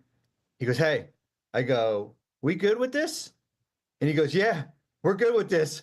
He goes, I can't believe it. Like he didn't he didn't. It wasn't like he had been sitting on it for like a couple hours, and then that got the ball rolling and everything. But there's so many, as you guys said, there's so many different layers, and there'll continue to be layers as far as to this story where two all NBA players, one in the prime of his career. Certainly AD is 7 years older. Man, this is like this thing is going to go one way or another in Dallas, and certainly there's a lot of focus in Los Angeles with Luka there with LeBron. You mentioned all the layers to this, Bobby. As someone that's been around this, like you said, your 30th trade deadline. What is the most interesting layer now that we are, a couple of nights removed from this, and you've had a chance to sort through the wreckage? I think the biggest thing was that Dallas was not comfortable paying Luka 5 years, $345 million in a supermax contract this upcoming offseason. I think they've gone on record basically saying that how the CBA set up, if you're paying a guy $70 million and he can't stay on the court healthy, like we see in Philadelphia with Joel Embiid, that's a danger to where things are going. And there was certainly some hesitancy to that. So I understand that layer of it, right? Like I get it. The biggest layer, and this is not just me, this is all the teams I've talked to, and there's probably 25 of them. We didn't get a call. We didn't know he was available. We would have made probably a compelling offer. We would have given more draft picks or players here. And I think when you look at it from Dallas's perspective, Anthony Davis was their guy, right? He was like their guy that they wanted. There was certainly a relationship already with Nico Harrison, their GM in Dallas, with AD from when Nico worked for Nike. So there was already a prior relationship. That was their guy as far as who they wanted to get. Now we wait and see. Listen, the window in Dallas has shortened, right? Like you go from as I said, a 25-year-old to a 32-year-old. You pair him with Kyrie, who's in his early 30s. You went from a 6-year potential window now to a 2 to 3 year window with this current group right now. And so, do we think any more is going to come out, or do we buy into they? I mean, you get a superstar like this to build around and keep a superstar, especially a young superstar. So it's still hard for me to calculate that they just didn't want to pay the max. When you have a great player, you pay money for them. Do you think anything else is going to come out? Well, I always say, like, you always know when you have your own players, and if we're kind of equating it to like a fancy car, you know what's under the hood. Right? Like if when you have a nice Mercedes or a nice, really nice fancy exotic car, it may look pretty on the outside, but when you pop up the hood, you know what's under there as far as from a health standpoint, from a personality standpoint, from a locker room standpoint. And I'm not saying there was all these different things, but there was certainly a feeling within that Mavericks organization that and Nico came out and said, hey, defense wins, AD, pair him, I get the whole roster. Like I understand the roster part of it. But as we said, I've never seen a player that's earned all NBA 5 years in a row and finished third in MVP get traded in the manner that he did based on and we'll learn a lot. I think, listen, there is a lot of work to be done in Los Angeles too. Like he's walking into a worse roster than what he left, even with LeBron on here, because there's no center. Certainly your depth takes a little bit of a hit with Max Christie. You lose some draft picks here, and they've got a year and a half, or they basically have the next 6 months to show him before he's extension eligible in August. Because the one thing you don't want to do is him say, I don't like it here. I don't like this roster. I'm not sure what this roster is going to look like when LeBron eventually retires. Maybe in 2026, I see Miami as a destination or one of these other places. So that's where the pressure is certainly from the Lakers. You mentioned about knowing what the car you have, but then knowing what you have under the hood. Wasn't there, or should there have been, a buyer's beware from Rob Pelinka and the Lakers saying, wait a minute, you're not talking to anybody else. We don't have to give up our draft picks. This seems a little too easy. Should there have been a little more of an eyebrow raising? Well, yeah, I mean, it's a similar when Sam Presti in Oklahoma City calls you and say, "Hey, I'll trade you one of Yeah. my first round pick for three of yours," right? Like it's like, wait a minute, where are we Yeah, going with yeah. this? Like, like there's something there. I think certainly I think when you hear Luka's name, and I think the ability that when you look at it as far as how the conversation started a couple weeks ago, there that you're thinking, is this all it's going to cost me? Right? Is this all? It's Anthony Davis, who's a terrific player, and Max Christie's a nice young player and a future first in 2029. Like, is there something else going here? And I think the lead up to the trade, which happened, on Sunday morning, there was like a 2-week lead up there for whether it be their personnel guys or their scouts to really kind of dig in to figure out, like, are we buying damaged goods here? Are we not? It looks like Luka's going to be back up next week and everything. So of course there is that concern as far as what you're getting, and maybe it's too good to be true, right? It's that kind of thinking. If that is, let's say, not what ends up happening, Luka Doncic ends up being everything they hope from him, but now you said they've got this 25 going on 26-year-old they want to build around, it does make them less dependent on LeBron James as the center of the universe there. Does that lead to him being someone that's a movable commodity for them in the next couple of years in any way? Like, are we talking about that kind of situation where he'd be on the board if it meant securing the roster of the future for Luka in the way you described? Yeah, I mean, I think you have to, for LeBron, who's got a player option, certainly still has that no trade clause with him. Like, as I said, like, with LeBron and Luka, there's two different directions here. And certainly Luka committing long term, and then LeBron looking at the roster in this offseason and being like, okay, what else can we add to this group here? That's something to tackle, certainly tackle in June here. But this roster does have to get better. They still have a 2031 first to go out and trade. They have a gapping hole at center. I think the big question is that, certainly you got Austin Reeves and Luka now in the backcourt, right? Like, that's offensively terrific, defensively not so terrific there. But we'll find out. We'll find out certainly soon as far as we'll know in the next certainly 6 months where this thing goes. If you had to prognosticate, Bobby, for both these teams then as we look up and lead to the deadline that's still yet to come here, what would you say? Do you think either, neither, or both of these teams make another move, and what would it be? I think both do. I really do. I think Dallas isn't done. They've got 3 firsts now, 25, 31 of their own. They've got that Lakers first in 2021. You get AD, does one of your centers become expendable, either Daniel Gafford or Derek Lively? There's a lot of different parts to this. Quentin Grimes is another name with Max Christie. I think the Mavericks, they get under the luxury tax. There's some flexibility to go out and make another deal. I think I would be surprised if the Lakers don't make another trade. I really do, just because there is such a gapping hole at center. And as I said, some of your depth took a hit. It's a matter of, are you willing to put Austin Reeves on the market? I think if you put Austin Reeves on the market, you can bring back quality as far as kind of build out the rest of your team.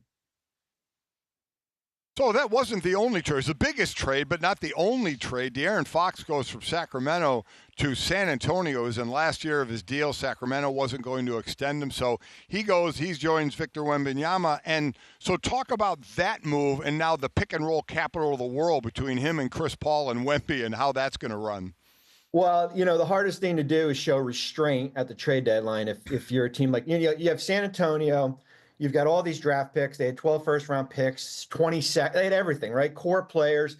And then you have a guy like De'Aaron Fox who wants to go there, right? So how do you get him without giving up the farm?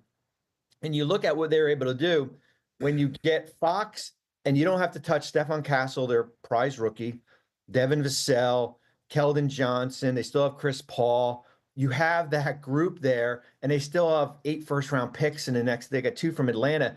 And now you put Fox and Wemby together, which can certainly be lethal, and then have the resources to go out and get a third guy down the road, whether it be this summer or next summer. Really, really good job as far as for what they were able to do.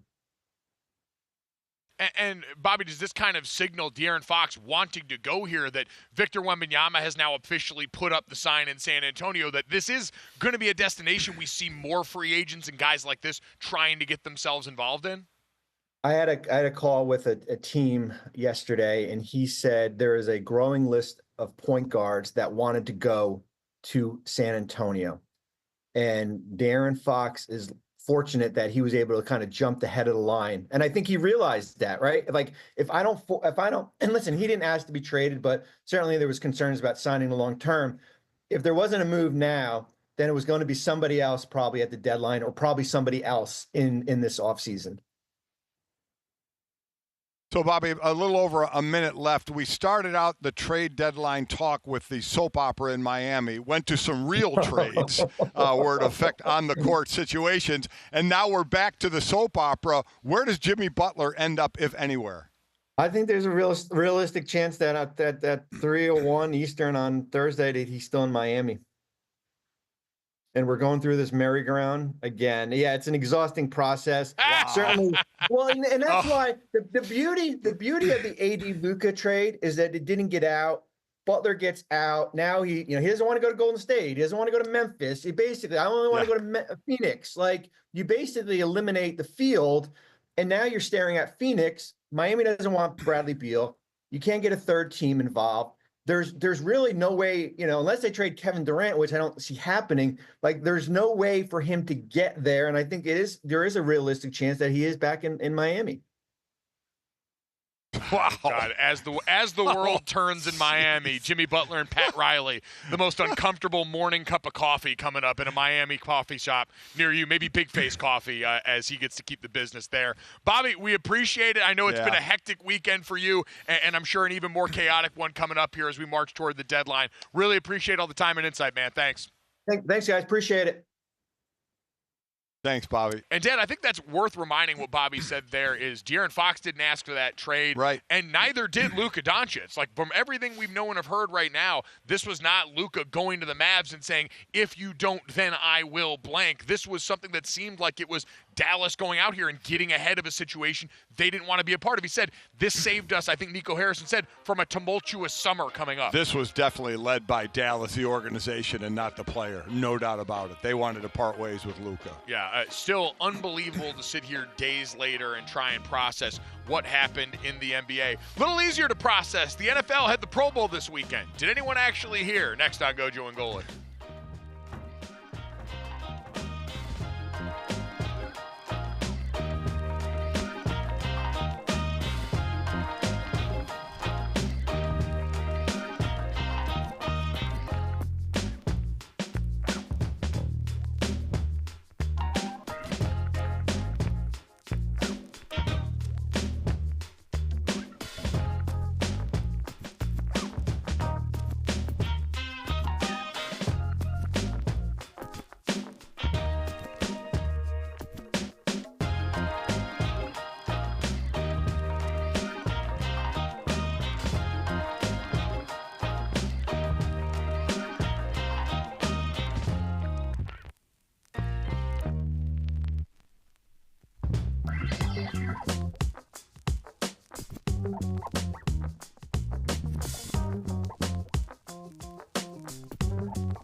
Super Week on DraftKings Network is brought to you by DoorDash. Get all your game day faves delivered.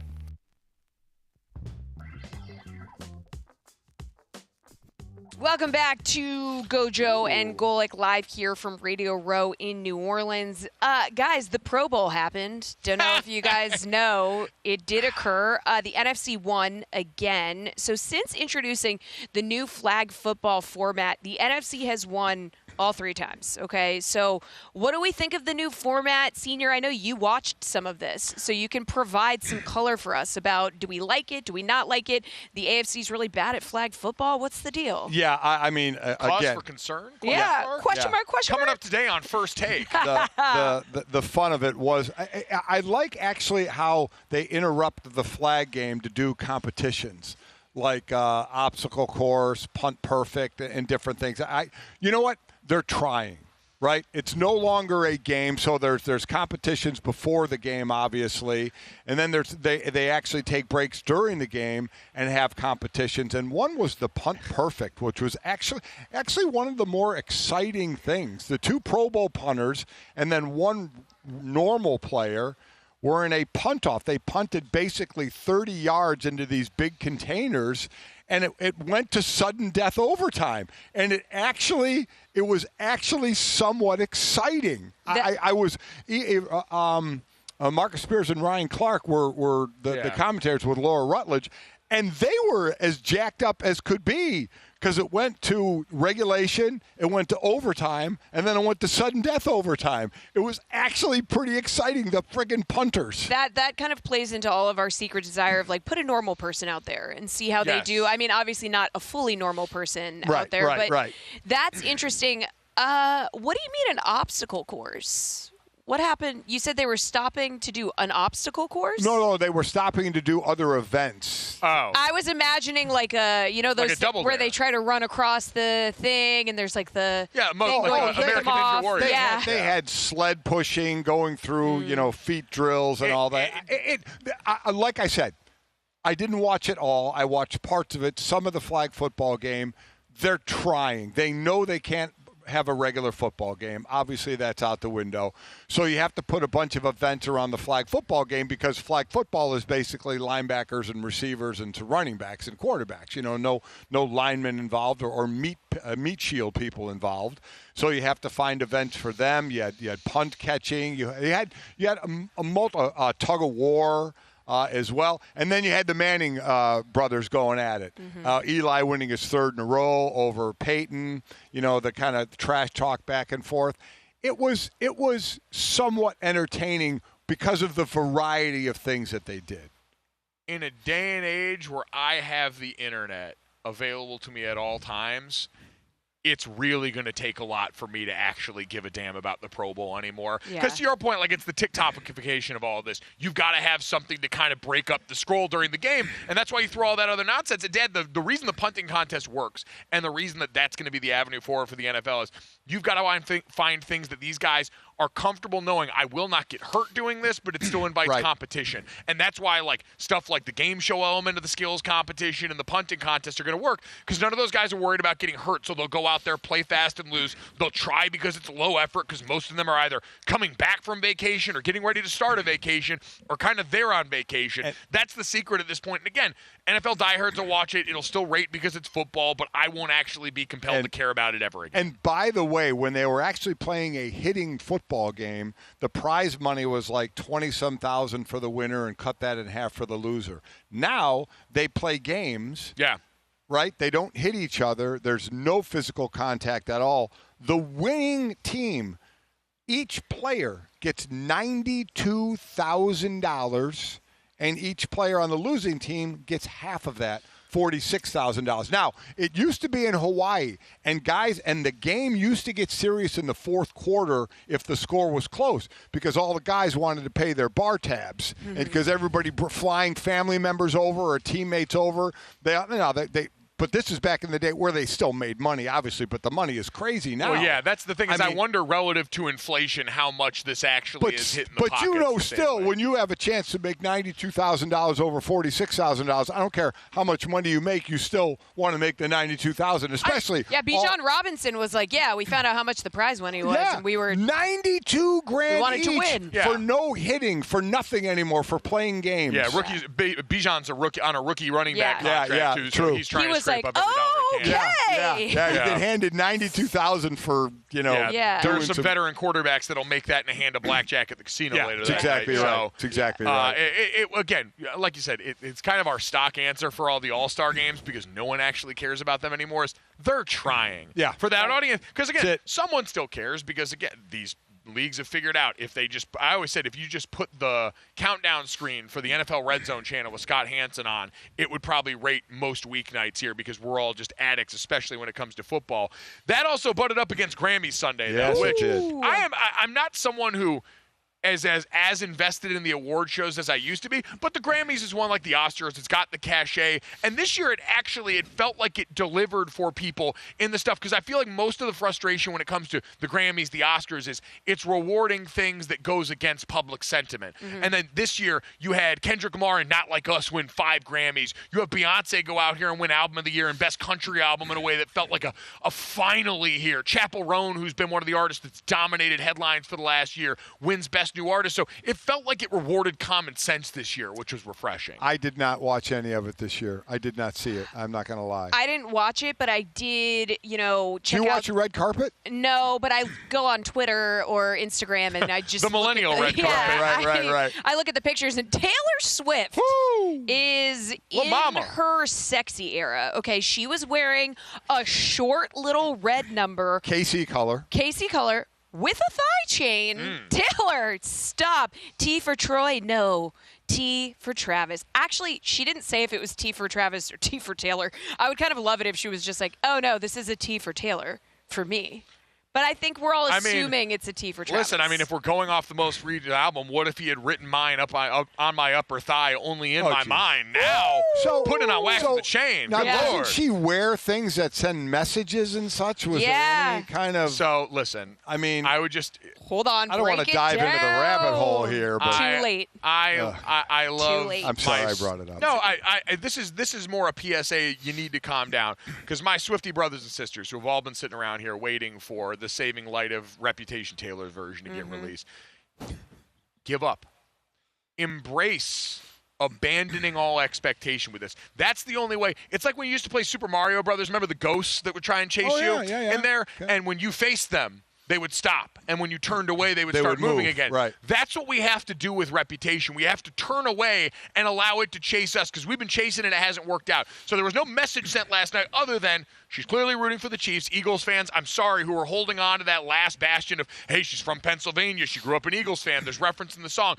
No, man. She's over on the red side now, and so you just have to accept all that. Are we looking forward to Kendrick Lamar winning some hardware last night? We're looking forward to him being the Super Bowl halftime. Yes, so Not Like Us won Song of the Year, Record of the Year, Best Rap Song, Best Rap Performance, and Best Music Video. Okay. There are people that have questions about, once Beyonce went and did halftime on Netflix, is it going to top that? But also, can you do Not Like Us at the Super Bowl and how he's going to incorporate that? Because there's obviously a lot of elements of that song in the Drake disc that might not be suitable for the general audience consumption of the NFL. I think he's going to find a way to work it in there, Dad, because it has unquestionably been the cultural phenomenon of the year. What special guest do you think will come out with him?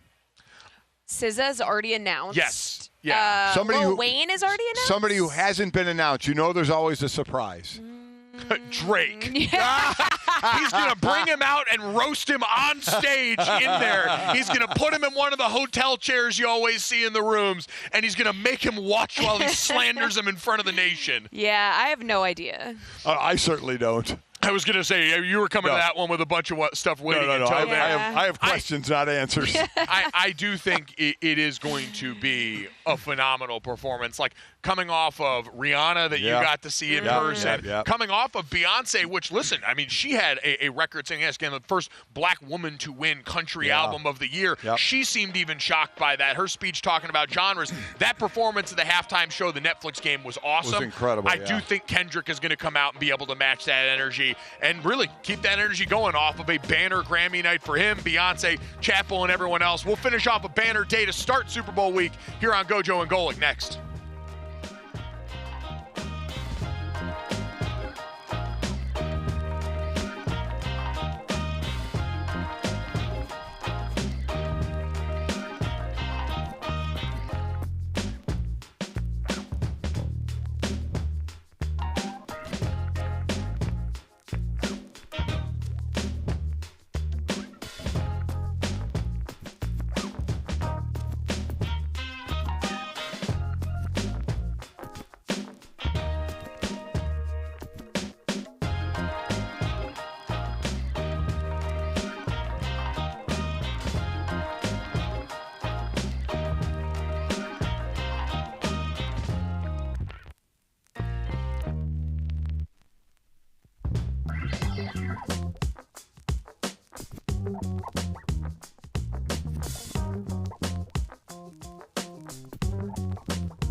All right, time to finish off the show and the week the way that we always do. It's this, that, and the third. 3 quick stories to send you into the rest of the week, I should say. As always, download, subscribe, rate, review us. Leave us a 5-star rating. And check us out live Monday through Friday, 8 to 10 a.m. Eastern. Live here from the DraftKings Network set at Radio Row in New Orleans. The site is Super Bowl 59 between the Chiefs and the Eagles. You'll only hear that a million times this week. Yeah. Coming up tomorrow, our friends here at DKN, Trey Wingo, Marshall Newhouse, and the pregame power-up going to join us. Stu Gatz from the Dan Le Batard Show as he comes out here. Super Bowl week, Dano. Stu is going to be over the table with Billy Gill, somewhere interviewing literally everyone who comes to Radio Row. All I know is we'll be dressed better than Stu. I mean, that's a really low bar to clear. Someone who is basically like when you allow a toddler to dress themselves for the first time. Yeah. Gerald McCoy also going to join us tomorrow, so plenty of good stuff to look forward to as we begin some of the football, the meat and potatoes of the week after we get through so many of the NBA headlines that dominated today. Thank you to Bobby Marks, who stopped by, ESPN NBA front office insider, for helping us break down the Luka Doncic and Anthony Davis trade, all the different things, De'Aaron Fox to the San Antonio Spurs. If you miss any of that, check it out wherever you get our podcast or right here on the Gojo and Gold YouTube channel as soon as we get done.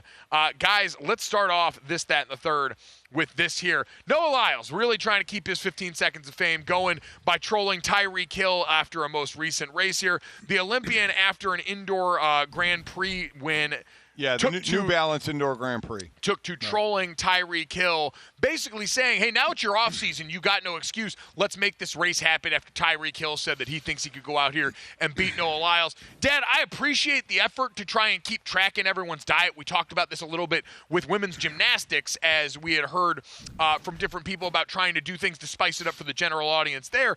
Coming off the Olympics, it's going to be hard to get people to stick there. And so Noah going to a playbook and trying to troll his way into some relevance again here. I get it. He's trying to stay relevant outside of the Olympics. But let's just take the race itself. Say they did agree to and it'd be a 60-meter, not a 100-meter. Sure. Be a 60-meter race. Who do you think would win? Noah. Noah, without question, would win. Right.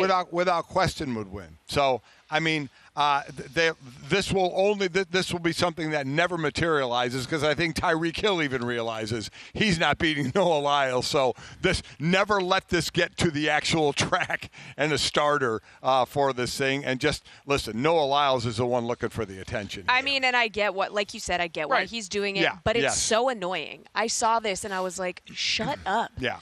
Nobody cares about this. Yeah. I guess that's the thing, is the shelf life for this has long since passed. It's been gone. The note that says, he could never, Tyreek Hill could never, as he wins the race, it's just like, all right, I get it, but we've moved on. It was also like a torn up piece of paper with a scrawled like he just thought about on. it right at the end, and Tyreek Hill answered with a tweet of his own, a picture of the thing, and Tyreek said, "Get a load of this guy," with the crying face emoji. Yeah, come again, on. Unfortunately, Tyreek gets the last laugh in this because he is a part of the league that is the most popular in North American sports, so he's always going to sort of have the high ground in that conversation. So we'll change from that to this, Jesse. More change. We've got to apparently keep you updated on every new mishap when it comes to the Utah Hockey Club's potential name. Okay, so apparently they did a little survey, and we spoke about how they had introduced the Wasatch as a possible name, which is a mountain range in Utah, and we expressed some disbelief that was actually being considered. Didn't they do research before putting Wasatch as a possible name? Apparently they did not. Apparently they did not, because they sent it out to the fans, and the fans said, "What the hell are you talking about?" What is a Wasatch? Yeah. So that name has been removed. Stunner. The Outlaws has now been put into the mix, so they're going to continue with the surveys. So we have Utah Mammoth, Utah Hockey Club, and Utah Outlaws. So the thing you think about with a team name, right? Don't you think immediately about what's the mascot going to be? Sure. Okay. So Outlaw could be a pretty good one. Pew pew. The Utah Hockey Club.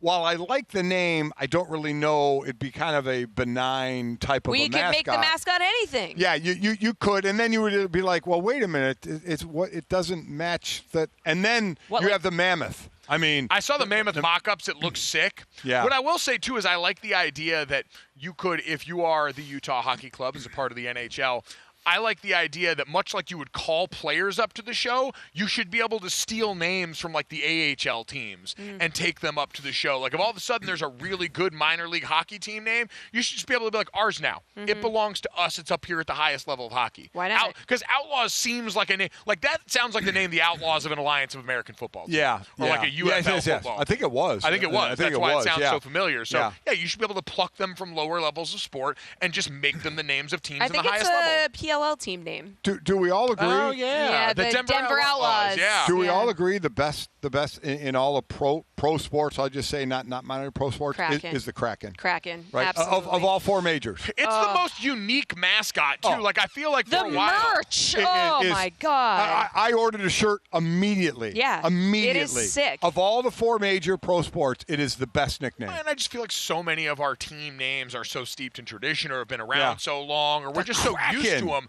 that we got something new. And honestly, the best thing to ever happen to them, I truly do not think it would hit as hard if we had not had Liam Neeson from that one movie saying "Release the Kraken." Yeah. That changed the trajectory of really that franchise in sports for years. That had to be in their mind, right? 100%. Had to be in their mind For of we can open every game with. I mean, my God. I would argue no one has done more for whispered phone conversations and the popularity of the Kraken than Liam Neeson. Yeah, what a you're guy. right. What a legacy. Yeah. It's honestly, what a legacy to leave behind in here. Speaking of legacies, Jesse, let's get to the third here. As college football players and college athletes in general leaving different legacies than ever before with the amount of player movement that we see now, this was an unforeseen consequence of that we did not realize would be on the way. Yeah, Indiana should have contacted our own Emerson Latzia because Photoshop is his passion.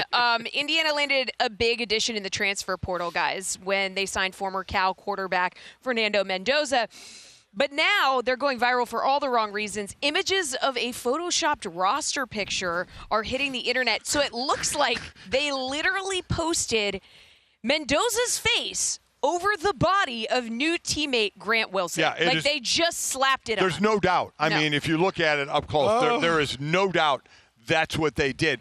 Why not just wait for him to get on campus? Well, it looks so bad, too. It looks horrible. It's not even a good Photoshop. It's horrible. It's like his head's too big for the body. It's like me Photoshopping. It's like me trying to Photoshop and screwing it up. Exactly. I could have done a better job, and I don't know how to use Photoshop. I tell you what, Indiana football is kind of having a year. You know that meme online of the horse drawing that starts off really good and then ends up really bad? Yeah. The way their year went at the beginning, fantastic. And then Kurt Cignetti probably talks a little too much stuff before he gets to the Notre Dame game. They get humbled there. And now you've got this in the offseason for Fernando, who was an awesome part of like the Calgorithm Cal story and had those great lines about going out there and going to war with his brothers when they win the game at the end of the year.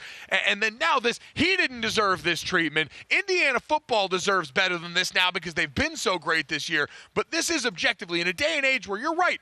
You can go on the internet and find most anyone to easily come in and fix a Photoshop for you here. This is inexcusable. Did they admit to it? I haven't read. Did they admit to their faux pas? No, I feel like this is one of those things you just gloss over. You just sort of until shows like us bring it up and destroy them, right? Sure. I mean, it is so an intern ridiculous. just got fired. Oh my God! That's the thing is now you have one of two choices. One, put your head down and go to work. Right. Get into the offseason, make no mention of it. Wait for another headline to come up. Mm-hmm. Or if you've got a young intern that you trust, some bunch of Gen Z kids on the staff there getting ready to go, you got to just lean into this and make every player's one a Photoshop of one player on a different teammate's body going forward. Start releasing really bad Photoshops of him on the field. Just go lean in. Make it your whole aesthetic. Take this and make it your entire personality from here on out. Actually, a great idea. If they ask Kurt Cignetti what they're going to do, I don't think he's going to go that route.